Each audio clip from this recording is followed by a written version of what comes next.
vu un groupe compact vibrer sans boussole, des doigts qui grimpent, s'entremêlent, s'envolent, des épaules collées, des rires trop aigus pour être honnête, une cohue qui s'emballe avant que la pensée ne s'apprête. Ils touchaient la surface pour étouffer le tumulte, ils tiraient trop fort pour masquer leur propre culte, celui du réflexe, pas du recul, celui du mouvement, pas du calcul.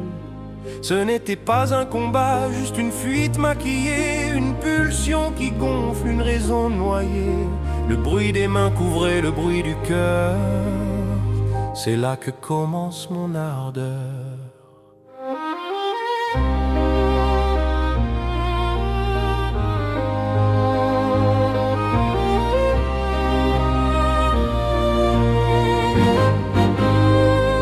Je pense que la France, cette conscience qui circule dans nos murs, perçoit derrière ses gestes une tension moins pure. Le papier tombe, l'esprit flanche, le bruit claque, la cohérence se penche sous le choc, bref, elle lit la crainte. Le vertige d'une idée qui peint une nuance trop large pour vos nerfs tendus. La France n'accuse pas, elle a vu. Vous extirpez la feuille comme si elle détenait votre fièvre. Vous la brisez vite pour calmer la brûlure des trêves. Le geste heurte, mais la logique se trouble. L'écorce cède, mais le centre redouble. Vous cherchez l'impact, pas la hauteur.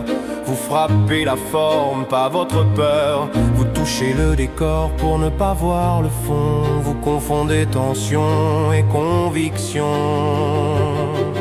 Le pays perçoit la dissonance, main vive, esprit en turbulence, réflexe fort, maturité en carence. Il repère dans vos postures une absence d'ossature, des mots appris sans armature, des principes repris sans texture. Ce n'est pas une attaque, c'est un constat exact. Vous portez des symboles trop vastes pour une cohérence qui s'efface.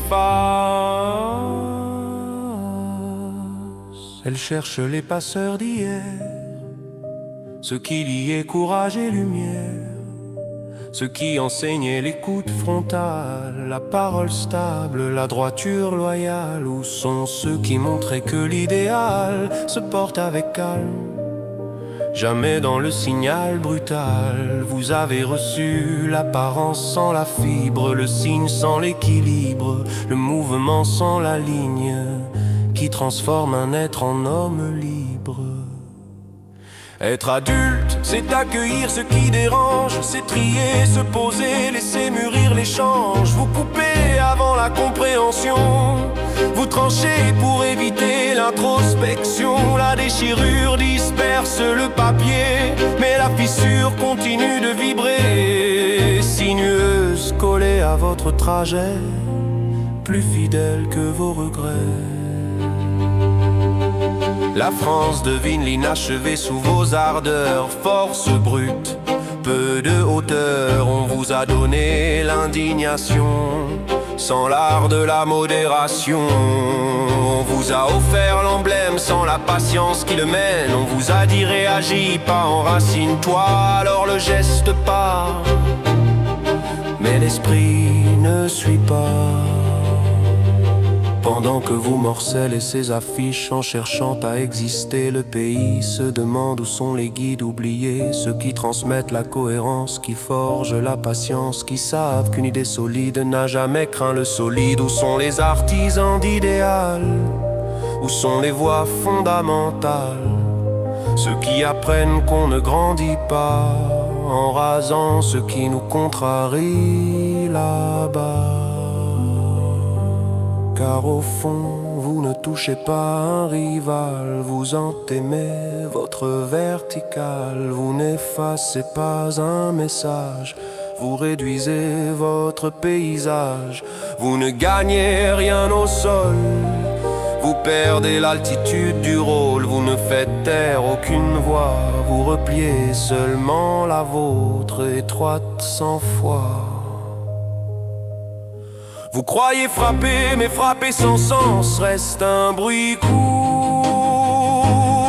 Vous croyez résister, mais la résistance tient toujours dans le long parcours. Vous croyez montrer du cran, mais le cran se mesure dans la contradiction qui vous traverse, dans la vision qui vous renverse, pas dans une feuille qui se perce.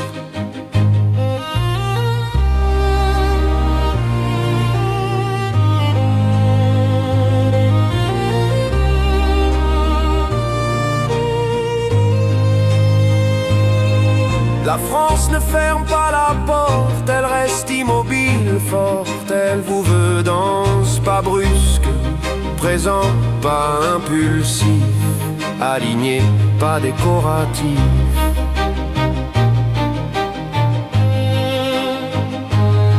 Si vous souhaitez défendre un idéal, absorbez-le. Si vous voulez porter une valeur, incarnez-la. Si vous voulez être entendu, tenez quand l'angle vous cogne. La France vous attend plus haut, plus lucide, plus vrai. Jamais dans la déchirure.